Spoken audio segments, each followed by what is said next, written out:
Boa noite.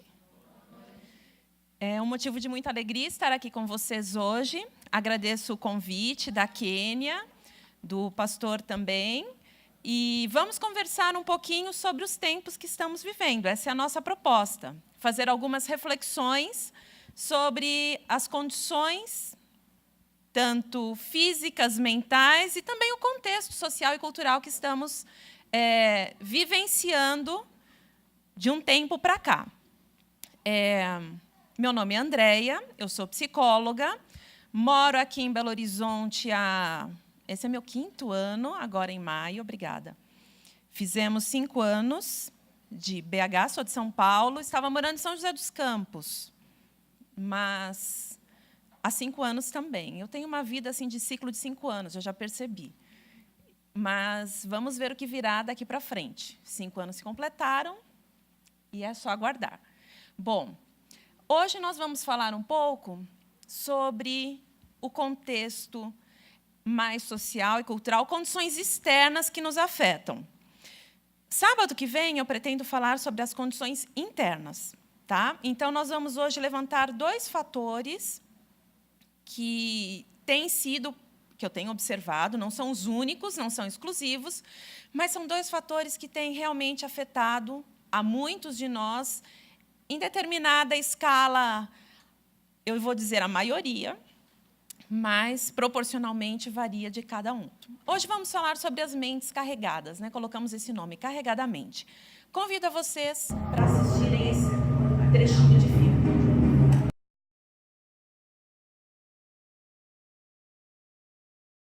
E olha que não é uma fila de combustível, né?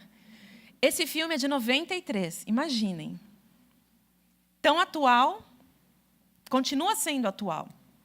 E a minha pergunta é, você já passou por uma fase de estresse extremo?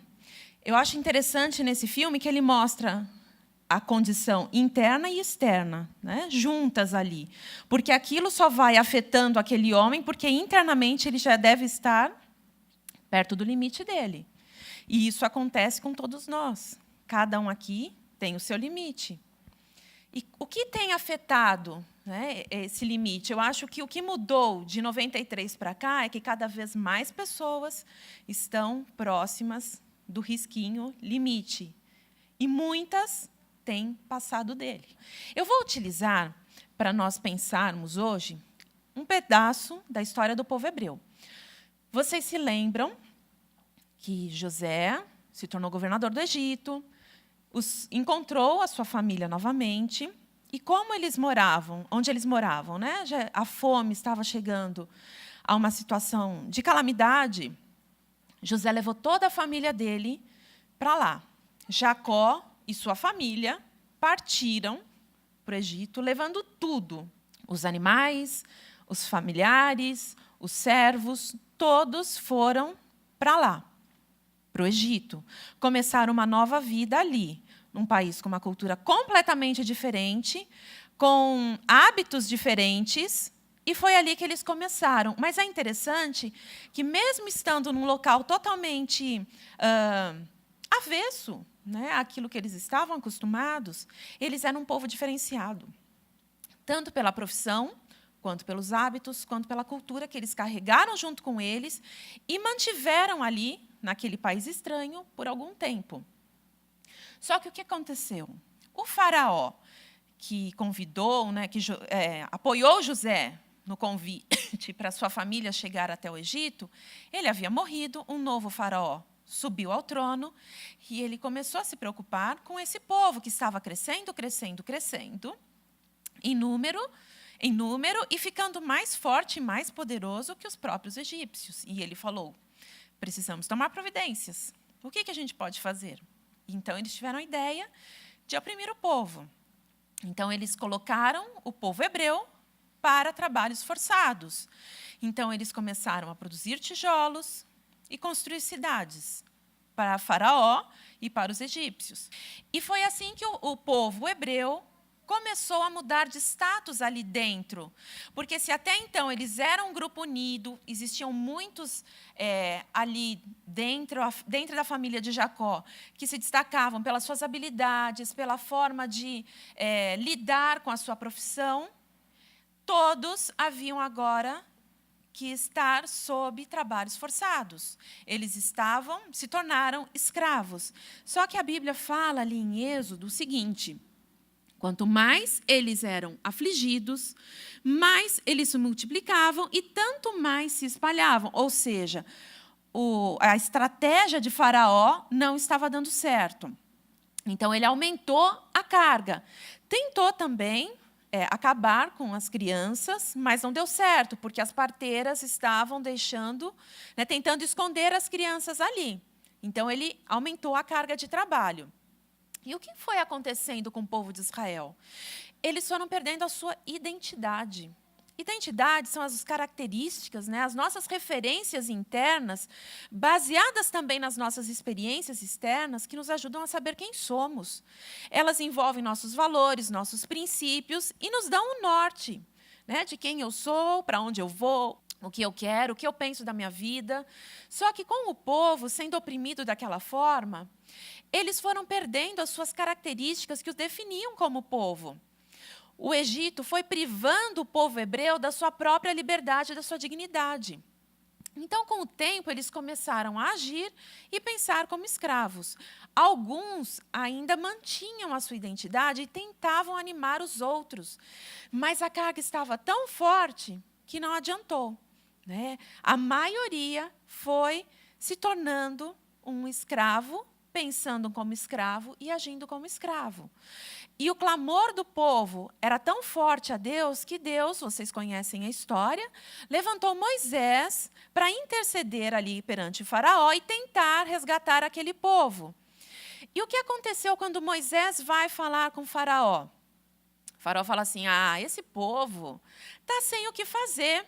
Faz o seguinte: manda agora eles buscarem a palha para produzir os tijolos, porque antes eles tinham tudo pronto. E agora estão começando a pensar em sair para me oferecer sacrifício para o Deus deles. Vamos aumentar a carga de trabalho. Então, eles tinham agora que buscar a palha e manter a produção. E isso fez com que o povo se desesperasse mais ainda. Eles estavam aflitos. E olha só que interessante. Moisés conversa com Deus. Deus explica para Moisés os planos e fala assim: olha, vai lá e fala para o povo o seguinte. Eu anotei aqui o que Deus mandou Moisés falar para o povo. Eu vou tirar vocês da escravidão egípcia. Eu vou libertar vocês. Eu vou resgatar vocês com braço forte, poder de juízo. Eu farei de vocês o meu povo. Eu vou levar vocês para a terra da promessa, porque foram 400 anos de escravidão. Não foi nem 1, nem 10 anos. Foram 400 anos. E eles ouviam falar de uma promessa que havia sido feita lá para Abraão, lá atrás, de que haveria uma terra onde eles estariam livres. E Deus fala assim: olha, avise aquele povo que sim, eu vou levar eles para a terra da promessa. E eu vou dar essa terra para todos vocês como propriedade. E o povo? Como é que eles reagiram? Olha só. Eles não ouviram. A Bíblia fala em Êxodo 6:9. Moisés declarou isso aos israelitas. Toda essa lista de promessas que Deus fez, Moisés falou para o povo. Mas eles não lhes deram ouvidos por causa da angústia e da cruel escravidão que sofria. Em algumas traduções fala por causa da angústia e do espírito abatido. E é exatamente esse verso que me fez pensar nas nossas condições hoje. Que me fez pensar que talvez existam muitas semelhanças entre aquele povo e o que eles viveram e o que nós estamos vivendo hoje. Por quê? Primeira coisa, trabalho temos em excesso. Tempo, temos faltando, como eles. Então, aqui já temos uma semelhança grande. Como anda a parte emocional da grande maioria? O espírito está como? Abatido e angustiado, como aquele povo. E outra coisa, nós também estamos perdendo a nossa identidade. Então, essa semelhança, ela não se pauta só no trabalho e no tempo. Existem outras. Olha só, nós não temos um faraó mandando a gente fabricar tijolos, buscar palha, mas nós temos injustiças, nós temos incertezas, nós temos políticos corruptos, nós temos a ameaça do desemprego constante, nós temos falsidade no ambiente de trabalho, excesso de horas extras não remuneradas, metas abusivas, inflação, situações difíceis no trabalho, no ambiente em que convivemos, uma crise financeira constante, contas para pagar, boletos. E, para completar, para fechar o pacote, nós temos aí algo que paira, né?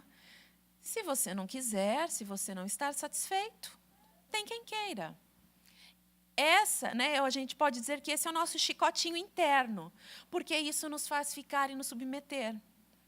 E nos coloca cada vez mais em situações em que somos explorados, em que abrimos mão de coisas importantes para nós, em que abrimos mão de nossos valores em muitas situações e de nossas prioridades, por medo de quê? Nós vivemos em função, né, de outro slogan que carregamos, que o tempo é dinheiro. E isso é muito cruel, porque tempo não é dinheiro, tempo é vida. E nós acreditamos, muitas vezes, que o tempo, sim, é dinheiro e que a gente tem que produzir, produzir e produzir. Porque se nós não produzimos, nós não ganhamos, se não ganhamos, nós não compramos e não pagamos também as nossas contas. E nós resumimos a nossa vida, reduzimos a nossa vida a esse estilo, né, de exploração e de sofrimento. E não acabou. Porque nós ainda carregamos responsabilidades em casa, conflitos. Porque muitos têm que lidar ainda com o trabalho em casa, com o trabalho da família, as preocupações que os filhos trazem, consultar as mensagens que elas chegam todos os dias, dos amigos, do trabalho, porque você chega em casa, o trabalho continua ali te acionando, você vai dormir mais antes, você precisa conferir se não veio nenhuma mensagem indicando que você tem reunião logo cedo no dia seguinte. Você tem que alimentar suas redes sociais, você tem que se atualizar do que está se passando ali. A família que escreve, que manda bom dia, que manda boa tarde, que manda boa noite, né? E se você não responde, puxa, mas por que você não fala nada comigo? Você me esqueceu, aí toca você, dá bom dia, boa tarde, boa noite, né?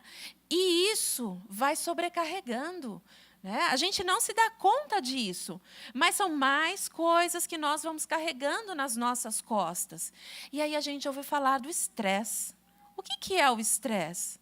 O estresse é a proximidade com aquele limiar, né, com aquele risquinho chamado limite que nós temos. E olha só que interessante, ele é uma reação particular entre uma pessoa e o seu ambiente, as condições que a pessoa vive. As condições em que a pessoa está submetida, veja, é uma reação particular. Eu lembro de uma professora na faculdade que falava assim, o surto está próximo de cada um de nós. Pode ser o arroz queimado do seu almoço que te faz surtar.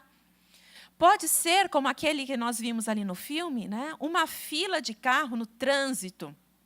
Você já está por ali e aquilo é a gota d'água para você. Cada um de nós tem um limiar e a gente não pode perder isso de vista. Porque a sobrecarga é uma forma de você anular a sua percepção do seu tracinho. Aonde está o seu tracinho? Porque você vai pondo, vai colocando, vai carregando, e você acha que você dá conta e que você tem que dar conta. E é uma situação que é avaliada pela pessoa como uma ameaça ou algo que exige dela mais que as suas habilidades ou recursos. E a gente, às vezes, se submete sem se dar conta que realmente nós podemos colocar limites. Nós podemos dizer não. Nós podemos dizer até aqui. Não, a gente precisa dar conta, porque, afinal de contas, quem é visto hoje? Quem produz. A gente considera um status, né, positivo aquele que se mata de trabalhar, aquele que chega tarde, aquele que conseguiu subir na sua carreira por conta da sua vida pessoal anulada. Esse é o nosso, a inversão dos nossos valores hoje. E quais são os sintomas? Quais são os sinais que o nosso corpo e a nossa mente vão dando de que você está cada vez mais perto daquele tracinho? Impaciência, irritação. As pessoas estão mais impacientes e mais irritadas, mas não percebem que isso é um sinal de que você está muito próximo de chegar ao seu limite. Tontura, dor de cabeça constante, dores pelo corpo, um espírito mais abatido, angústia, desânimo, desesperança. Esses são apenas alguns.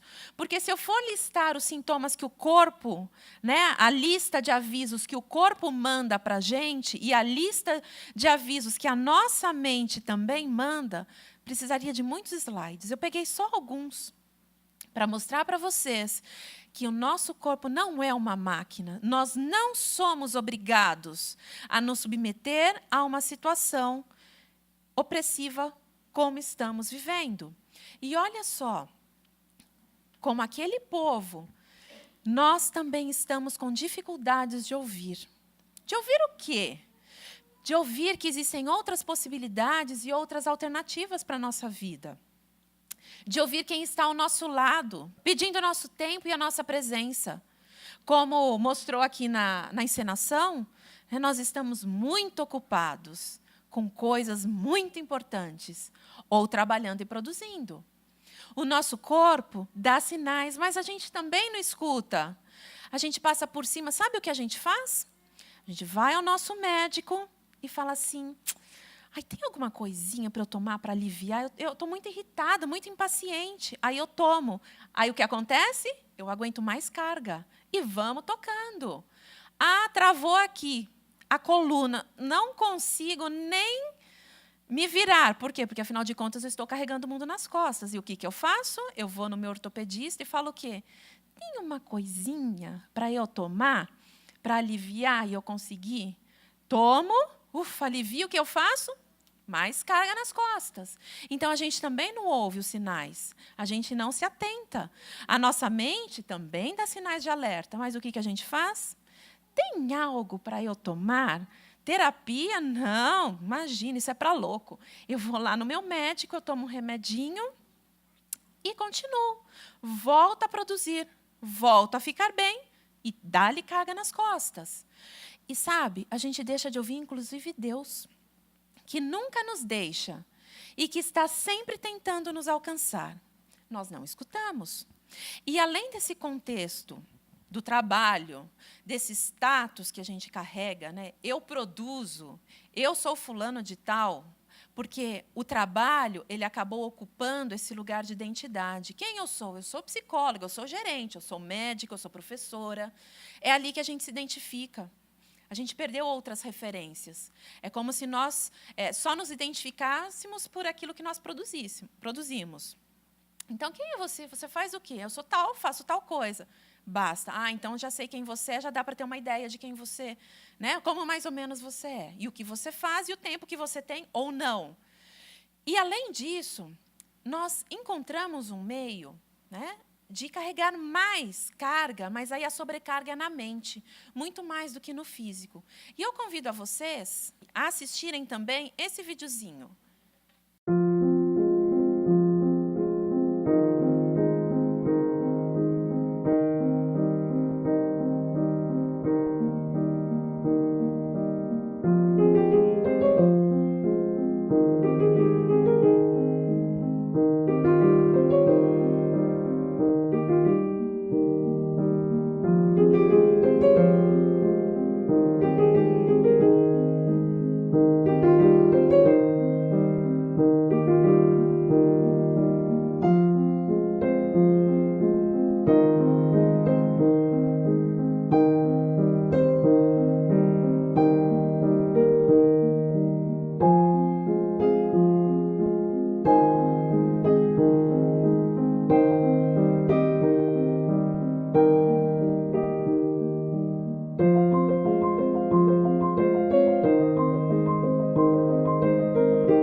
pensaram no que nós estamos nos tornando?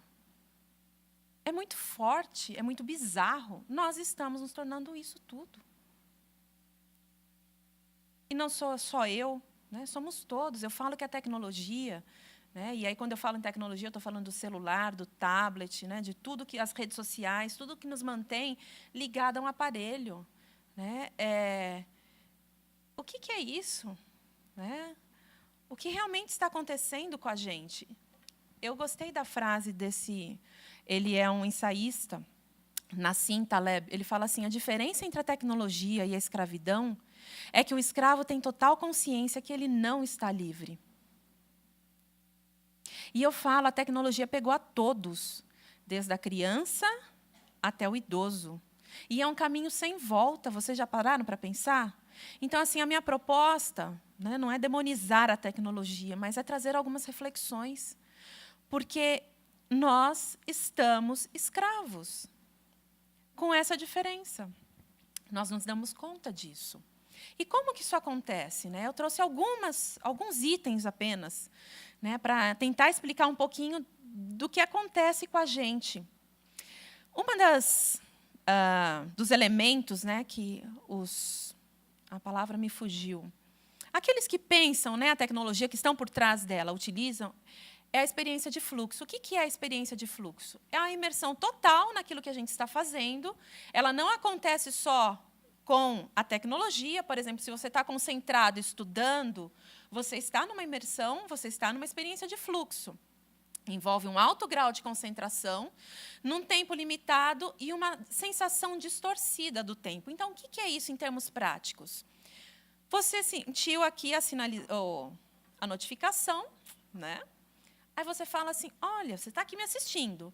A luzinha verdinha, aí você fica... Ai, mas é verdinha. Tá. Aí você abaixa. Nossa. Quando você levantou a cabeça, a pessoa já está encerrando o programa. Né? A vida passou, o leite derramou, o feijão queimou, você perdeu seu filho, a vida andou e você estava ali. Isso é experiência de fluxo. Então, a gente abaixa a cabeça, quando levanta, horas se passaram. Uma outra coisa, eu achei isso bem interessante, né? São os gatilhos que eles colocam nas redes sociais, principalmente. Eles pegam alguns comportamentos nossos, e o negócio é muito sofisticado, e vão associando, né, as emoções. Por quê? Porque tudo, quando a gente fala de tecnologia, a gente está falando de propensão ao vício. Tudo é feito para nos viciar. Então, eles pegam alguns comportamentos nossos, eles identificam em que momento nós entramos, o que nós estamos fuçando ali nas redes sociais e vai fazendo as relações. Então, assim, eles perceberam que adolescentes deprimidos compram mais maquiagem. Então, o que eles fazem? Perceberam que o adolescente está lá, eles soltam o quê? Propagandas de maquiagem. Por quê? Porque ele sabe que, naquele momento, aquela pessoa está vulnerável. E olha que interessante. Por que vocês... Não sei se vocês já se deram conta, mas eu me dei. Quando a gente se sente muito sozinho, a gente vai para o Facebook.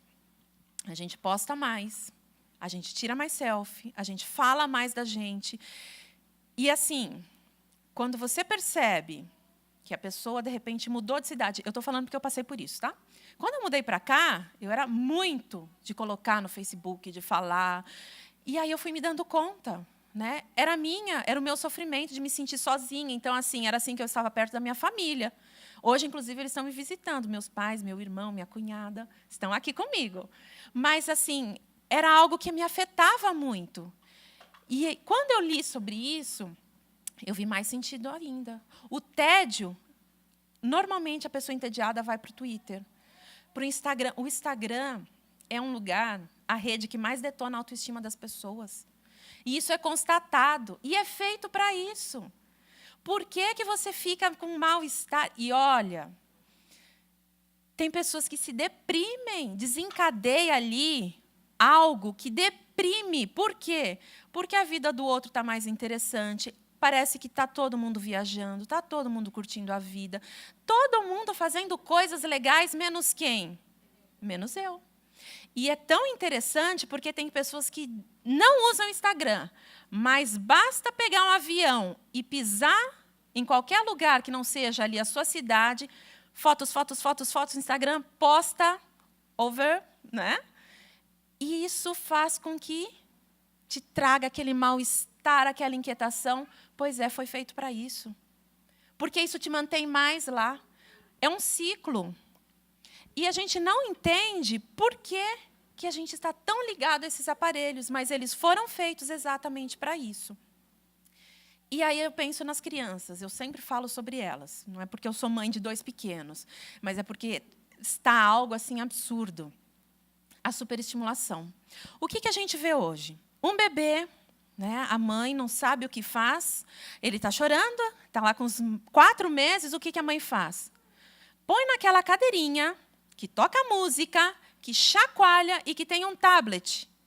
Aquilo é um excesso tão grande para um bebê que não tem assim como explicar de outra forma. Ok. Tá? Então, é muito estímulo. Aí, vai ensinar a comer. Como é que eu ensino a comer? Ponho lá o tablet com desenho e toco comida nele. Aí, vamos passear. O que eu faço? Tablet ou o próprio DVD do carro com desenho animado. E aí acontece 2 coisas. Além de eu já viciar um bebê, uma criança que não tem autocontrole construído e precisa ser ensinado, eu não ensino o meu filho, não crio nele recursos para lidar com a vida, com o tédio, com o ócio, aprender a ver a paisagem. O que a gente fazia quando viajava de carro? Eu me lembro muito bem. Contava os carros, perguntava para o pai se faltava muito, aí inventava outra brincadeira e perguntava para os pais se faltava muito, brigava, né, cantava, inventava brincadeiras e perguntava para o pai se faltava muito. Era assim. Hoje, não. E aí, o que acontece? A gente não está ensinando os nossos filhos a se portarem nos lugares, a gente está ensinando eles a serem o quê? Escravos.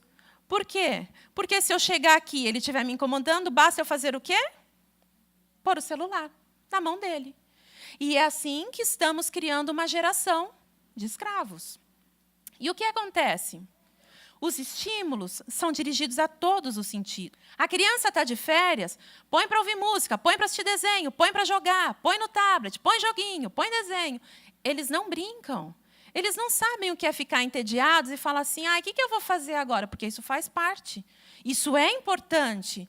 E aí a criança inventa, ela cria. Por que aqueles que são assim, né, 40 para cima, inventavam os seus brinquedos, pensava, inventava jogos? Porque tinha esses momentos. Hoje não tem.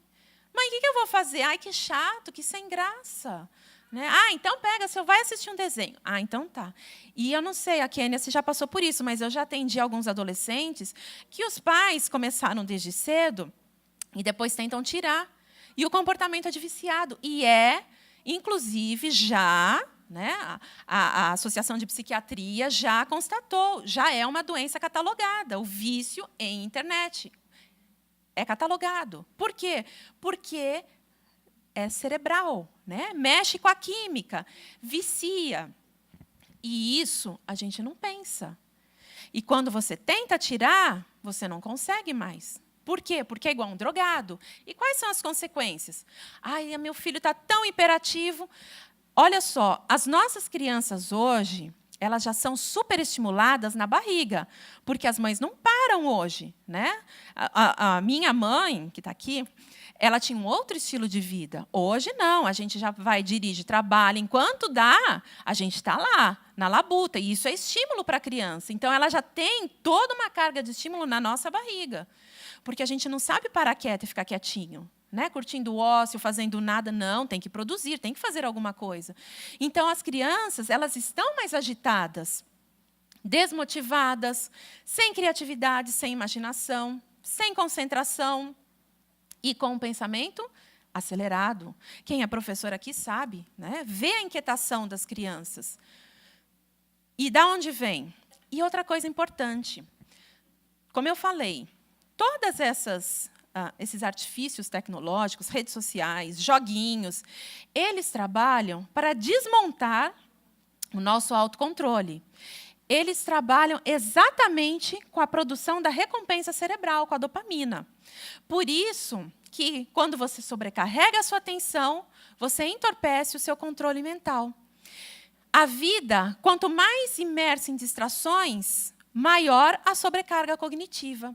Pergunto para vocês, alguns já me ouviram falar sobre isso.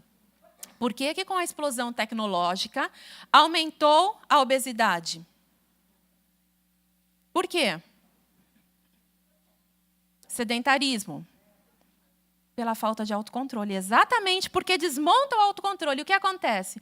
Você senta ali com o seu Netflix e um pacote de bolacha. Nossa, acabou o pacote de bolacha. Eu comi tudo, nem percebi. Né? Nossa, comi todo o pote de sorvete. O autocontrole. E outra coisa, Netflix. O Netflix, as séries, elas são feitas para viciar. O YouTube é feito para viciar. Por que você acha que no cantinho começa uma contagem regressiva? Porque o nosso cérebro não suporta, né? Ele quer, ele continua. E aí, quando você percebe, nossa, 3 horas da manhã, incrível, não tenho sono. Ah, vou mais uma temporada. Você perde o sono. Por quê? Porque você ultrapassou, né, o sinal de que já era, já dava, né? Nem sono você tem mais. Você perde o sono realmente. O cérebro, ele não suporta essa carga. E aí você vai perdendo o autocontrole. Vocês já perceberam que as pessoas, elas têm perdido a capacidade de refletir e pensar na vida? Você não consegue mais ter um papo, né, substancioso com as pessoas, estão todas no superficial. Aí ficam, é a gasolina, nossa, o Temer, é o Lula, e nada profundo, né? E fica essa coisa assim, banalizada. As pessoas não conseguem mais refletir e pensar na vida, né? E olha só, o celular, a tecnologia, ela está incorporando esse lugar de aplacar as nossas emoções e sentimentos. A pessoa está muito irritada, muito nervosa, o que ela faz? Ela pega o celular e começa. Entra no Instagram e fica. Ufa, passou. Ou, se não, brigou com o marido, está muito estressado, o que ela faz? Liga o Netflix e vai assistir série. Ai, passou. Ela resolveu? Ela enfrentou? Não. Ela não viveu a emoção. E sabe, o pior disso, tem uma escritora que eu gosto muito, que se chama Ellen White. Ela diz o seguinte: os nervos do cérebro, que se comunicam com todo o organismo, são os únicos instrumentos pelos quais o céu se pode comunicar com o homem e afetar a sua vida mais íntima. A mente controla o homem todo. Todas as nossas ações, boas ou más, têm a sua origem na mente. É a mente que adora a Deus e nos põe em contato com os seres celestiais. Pergunto para vocês, como que Deus se comunica com a gente nesse estado que estamos vivendo? Nessa superestimulação? Só via WhatsApp. Porque se ele mandar um WhatsApp, a gente lê. De outra forma, não tem como, porque a mente está carregada. Bom, voltando aí para a história do povo de Israel, para a gente encerrar. Foram 400 anos de servidão, um povo que ficou sem memória e sem história. E Deus precisava mexer com aquele povo porque eles iam sair do Egito. Como Deus cuidou deles? Que lições a gente pode pensar aí? Primeiro, em Êxodo 12, depois vocês leiam com calma, tá? Fala assim: este mês vos será o princípio dos meses. Este vos será o primeiro dos meses do ano. Isso eu achei interessante. Deus deu um recomeço. Ele falou assim: olha, esse aqui, vocês guardem aí porque é o começo de vocês. E para Deus chegar aí, antes, ele mostrou, através das pragas que atingiam os egípcios, que foram os sinais para o povo de Israel saber que, sim, de fato, estavam chegando ao limite da situação em que eles viviam e que eles precisavam recomeçar. Então, quando Deus fala assim, olha, este mês vos será o princípio dos meses, Deus está dizendo para eles, vocês vão ter um recomeço. E, olha, todos nós podemos ter recomeços. Todos nós podemos mudar o nosso rumo, mudar nossas atitudes, repensar e tomar ação. Outra coisa importante que Deus fez. Todo homem deverá separar um cordeiro ou um cabrito para a sua família, um para cada casa. O que eu tiro daí? Deus chamou a família. Deus resgatou a base. Deus resgata a base e restaura a base. E fala assim, vai ser junto, é tudo junto e misturado que a gente vai. Volte para a sua família. Vamos recomeçar juntos. Volte para os seus valores, volte para os seus princípios, porque é dali que você tira isso. Se uma família não tem tempo e não tem convivência, não passa valores, não vive princípios. E é isso que nós estamos colhendo aí hoje. Por isso que lá Deus falou assim, reúna a família. Vocês vão ter uma refeição especial. E é em família. E se a família for pequena para o cordeiro que vocês estão separando, chame outra família. Chamem amigos, tenham vida social também, isso é importante. E outra coisa, Deus colocou alguns ritos. Se você pegar ali no Êxodo 12, você vai ver que o processo de preparar o cordeiro exigia algumas características e alguns rituais. E olha só que interessante. Os ritos são os momentos no tempo e no espaço em que torna possível você viver e fortalecer as relações afetivas. Então, quando você vive e você prioriza um rito, você está priorizando o quê? História de vida, quando você junta a família para comer, quando você tem um rito, não, nós vamos todos juntos, aos sábados a gente vai, ou isso aqui a gente vai fazer toda semana. E a gente precisa ensinar os nossos filhos a parar, contemplar e relaxar, ter contato com a natureza. A gente precisa pôr esse rito, porque os nossos filhos estão perdendo isso. E quando se perde o contato com a natureza, a gente perde o segundo livro, né? A segunda forma de Deus se comunicar com a gente. A nossa mente, através da Bíblia, da palavra de Deus, mas também através da natureza. A gente está perdendo o contato com as coisas simples que nos alimentam, que nos fazem tão bem. E quando Deus fala assim, olha, vocês vão comer o cordeiro dessa forma, e isso aqui vai virar uma tradição. Vocês vão colocar isso como uma tradição, isso vai ser uma festa, isso vai fazer parte da memória de vocês. Vocês vão carregar isso. Nós estamos ficando um povo sem memória, mas com 1000 fotos por mês, né? Claro. Isso não é memória, isso é um amontoado de fotos. Sabe por quê? Porque a gente não vive as nossas experiências. A gente vive tudo parcialmente. Por quê? Porque uma parte a gente está preocupado em quê? Fotografar, filmar, postar e ver quem curtiu. E os nossos filhos, eles estão iguais. Porque nós estamos fazendo isso com eles. Vamos tirar foto para postar no Facebook? Vamos, olha, sorria, vamos ver quem curtiu. A gente está fazendo isso. Faz Facebook para criança, que é isso. E olha só, Deus resumiu todos esses cuidados com um remedinho semanal, que envolve tudo isso que a gente falou, que é o sábado. O sábado, ele é um remédio anti-estresse e é a prevenção do estresse. É uma pausa onde nós nos desligamos. A proposta de Deus é essa, que nós nos desliguemos das ambições, da nossa vida cotidiana, que nós nos coloquemos no nosso lugar de criatura e coloquemos ele no lugar de criador. Sabe por quê? Porque quando a gente faz isso, a gente ressignifica nossas prioridades e a gente pensa e se dá conta de quem está no controle e vê que a gente não precisa girar a manivela do mundo. Não cabe a nós, é Deus que está controlando. E aí a gente pode pensar e ver o que realmente vale a pena daquilo que nós estamos nos submetendo.